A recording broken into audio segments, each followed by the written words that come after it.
तो वो निफ्टी का सेटअप अब तक का ठीक ठाक काम कर रहा है, लेकिन स्टैट्स क्या कह रहे हैं मैं उस पर आऊँगा, शिवांगी से बात करेंगे इंडस्ट्रीज पे। लेकिन मैं इस वक्त स्पेशली मध्यम वर्ग के लिए एक बहुत महत्वपूर्ण खबर है, उसको आई थिंक यहाँ पे स्ट्राइक करना चाहूँगा।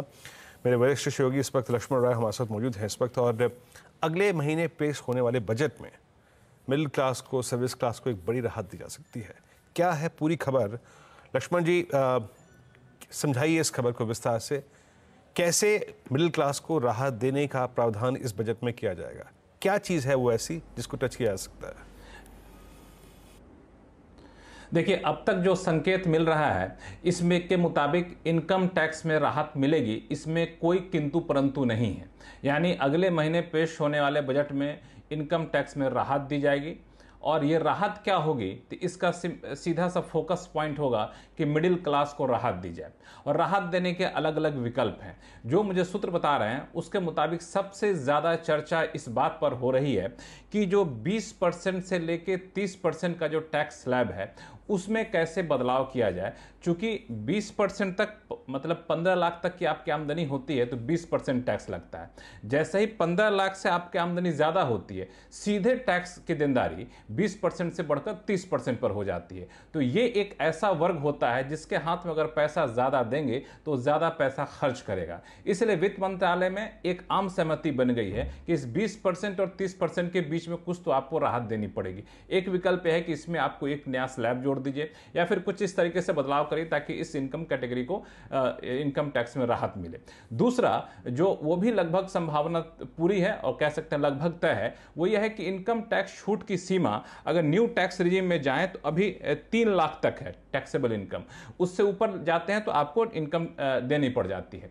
तो वहां पे टैक्स छूट की सीमा सरकार बढ़ा सकती है, 5 लाख बढ़ा दे या फिर कुछ उससे आगे बढ़ा दे, तो ये छूट की सीमा बढ़ा सकती है। इसका असर ये होगा कि नीचे के जितने भी स्लैब हैं, 15% से नीचे के जितने भी स्लैब हैं, 20% से नीचे के जितने स्लैब हैं, उन सब में ही बदलाव आपको दिखेगा। तो न्यू टैक्स रिजीम में एक बड़ा बदलाव होगा, मिडिल क्लास को राहत दी जाएगी, ये संभावना पूरी है। अब रही बात ओल्ड टैक्स रिजीम को लेकर के, तो वहां बता दूं कि वहां पे एक अलग अलग राय है वित्त मंत्रालय के भीतर। आर्थिक मामलों के जो विभाग है, जो कह सकते हैं आर्थिक सलाहकार विभाग है, उसका कहना है कि ओल्ड टैक्स रिजीम में भी आप राहत दीजिए, क्योंकि वहां भी मिडिल क्लास बहुत ज्यादा है। उनको राहत देने से जो असली मकसद है खपत बढ़ाया जाए वो मिलेगा। लेकिन इनकम टैक्स डिपार्टमेंट का मानना है कि चूंकि सरकार ओल्ड टैक्स रिजीम को हतोत्साहित करना चाहती है, बढ़ावा नहीं देना चाहती है, तो वहां राहत देना ठीक नहीं होगा। हालांकि इस पर अंतर्विरोध पर अभी कोई आम सहमति नहीं बनी है। मुझे लगता है बजट पेश होने से एक हफ्ते पहले सारी स्थिति साफ हो जाएगी और उसका खुलासा वित्त मंत्री खुद करेंगे बजट भाषण में। लक्ष्मण जी, इस बात की आपको पॉसिबिलिटी ज़्यादा लग रही है? तो मैं तो खुश हूँ। आई मीन कि अगर न्यू टैक्स रिजीम में वो आई थिंक छूट बढ़ा दी जाए तो लोगों का जो ट्रांजिशन है और जो अभी तक ट्रांजिशन करने में आई थिंक लोग हिचकिचा भी रहे थे, अगर वहाँ ज़्यादा छूट रही तो उनका ट्रांजिशन ज़्यादा पेशी होगा, तीव्र होगा। ये भी शायद इस बजट में स्ट्राइक करने की कोशिश करें वित्त मंत्री। जी बिल्कुल, दरअसल असली मकसद वही है। आपने देखा होगा कि कभी कभार ऐसा होता है कि इंडस्ट्री के लोग मांग करते हैं कि इनकम टैक्स में राहत दे दीजिए। इंडस्ट्री अपनी मांग कर लेती है कि हमें टैक्स में छूट दीजिए, हमारे लिए ये कर दीजिए, हमारे लिए वो कर दीजिए, इंसेंटिव दे दीजिए। लेकिन इनकम टैक्स में, पर्सनल इनकम टैक्स में राहत दीजिए, इसकी मांग बहुत कम की जाती है। लेकिन इस बार इंडस्ट्री ने भी मांग की है जोरदार तरीके से कि इनकम टैक्स में राहत दीजिए। क्यों? क्योंकि इंडस्ट्री का मानना है कि अगर इनकम टैक्स में राहत देंगे तो लोगों के हाथ में पैसा आएगा, पैसा आएगा तो ग्रोथ बढ़ेगा। ग्रोथ बढ़ाना सबसे ज्यादा जरूरी है, क्योंकि खपत बिल्कुल कह सकते हैं उसकी रफ्तार बहुत सुस्त हो चुकी है या फिर नीचे जा रही है। ये एक मामला है। दूसरा, एक चिंता ये होती है कि सरकारी खजाने पर काफी ज्यादा बोझ पड़ेगा। तो बता दूं कि वो बोझ पड़ने की संभावना अब कम है। बोझ की चिंता कम है 2 वजहों से। पहला कि रिजर्व बैंक ने अपेक्षा से काफी ज्यादा पैसा दे दिया है, तो सरकार की झोली भरी पड़ी है। Income tax collection, GST collection सब रिकॉर्ड स्तर पर जा रहे हैं। और एक और बड़ी बात कि राजनीतिक वजह तो है ही वीरेंद्र जी। राजनीति है, 4 राज्यों विधानसभा चुनाव होने हैं, जिसको जितने की हर कोशिश सरकार करेगी, तो ये एक बड़ा कारगर हथियार होगा वहां पे। जी हाँ, तो अगर आप देखें हर मकसद को साधने की कोशिश की जाएगी, डिमांड को पुश देना है आपको, मध्यम वर्ग को अगर आप देखें राहत देनी है, और आई थिंक वो जो न्यू टैक्स रिजीम है उसमें ज़्यादा से लोग हस्तांतरित हों, ये भी अगर आप देखें मकसद पूरा करना है। लक्ष्मण जी, बहुत बहुत शुक्रिया आपका इस महत्वपूर्ण खबर के लिए, स्पेशली मिडिल क्लास के लिए, मध्यम वर्ग के लिए बहुत महत्वपूर्ण खबर है। अब चलते हैं शिवांगी के पास। शिवांगी, अब समय का थोड़ा सा कम है। हालांकि मैं स्टैट्स आपको निफ्टी के थोड़ा दिखाता हूँ। वो ट्रेड की थीम थी हमारी, इट्स आई थिंक 23479, उसको बाय कीजिएगा। वहाँ से अप्रॉक्सीमेटली अभी आपके पास 70 पॉइंट्स ग्रिप में है। स्टैट्स क्या कहें, एक बार इसको देखते हैं। कॉल राइटिंग अगर सिवियर कहीं पर है तो still it's I think 23600, 37 lakh का अगर आप देखें ओपन इंटरेस्ट यहाँ पे जुड़ा है, और नीचे पुट राइटर 23,500 पे काफ़ी अगर आप देखें एज ऑफ नाउ कंफर्टेबल नजर आ रहे हैं। शिवांगी, गुड आफ्टरनून, आपका टेक इस वक्त निफ्टी पे? जी very good afternoon Viru ji, thank you. तो हमने देखा है कि निफ्टी जो है लगातार एक अपस्केल मूवमेंट में ज़रूर है। आज अपने लाइफ हाइस के पास भी आके टच किया, पर इंट्राडे पर्सपेक्टिव में हम देख रहे हैं कि थोड़े बहुत प्रेशर ज़रूर नज़र आते हुए नज़र आ रही है। अच्छी बात यह है कि कोई भी सप्लाई अब्जॉर्ब हो रहा है तो सपोर्ट बेस बाइंग काफ़ी स्ट्रॉन्ग है।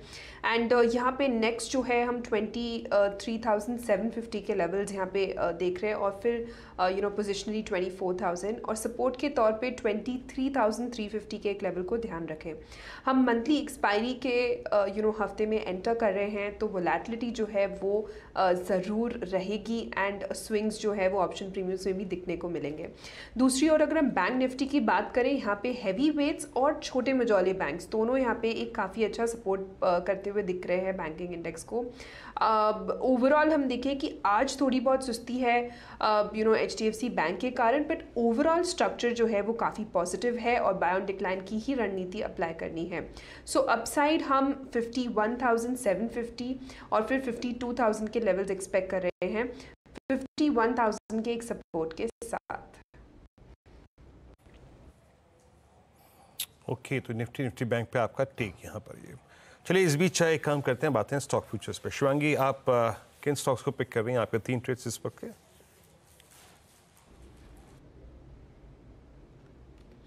जी बिल्कुल, पहला स्टॉक मेरा रहेगा एक्साइड इंडस्ट्रीज़ पे।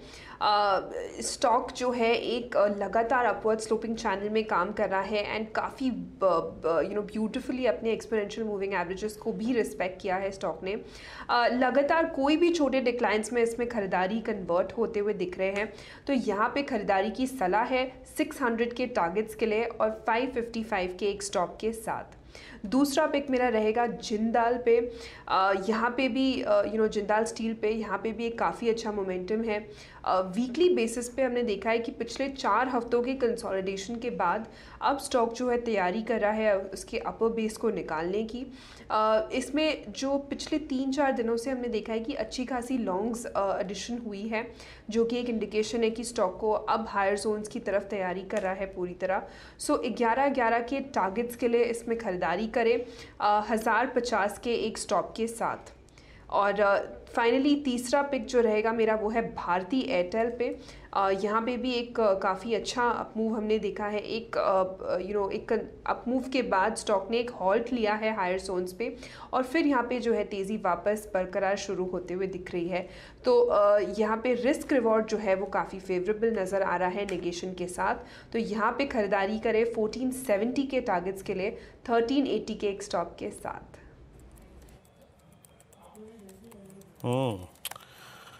ओके, तो 3 स्टॉक फ्यूचर्स आपके यहाँ पे। शिवांगी, एक्साइड को पिक करते हुए भारती एयरटेल आपको स्ट्रॉन्ग लग रहा है। जरा तीनों एक बार कॉल्स स्क्रीन पे रखेंगे, जरा एक बार उनको देख लेते हैं।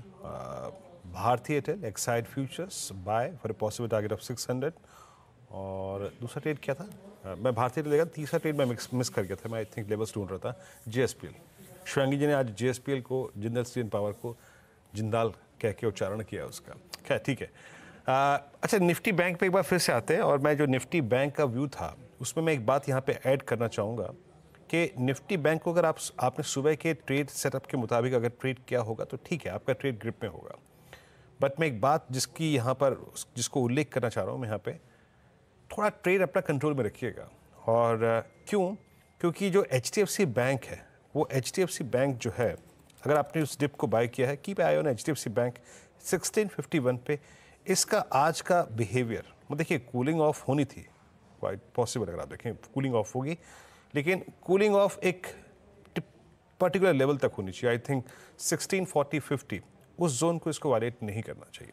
एज ऑफ नाउ जो कर्व है, यानी जो बैंक, ये HDFC बैंक का आज का मॉर्निंग लो 1640, 1638, उसके नीचे जाए तो फिर उस बाय ट्रेड को अटेम्प्ट मत कीजिएगा, या फिर निकल के बाहर आ जाइएगा।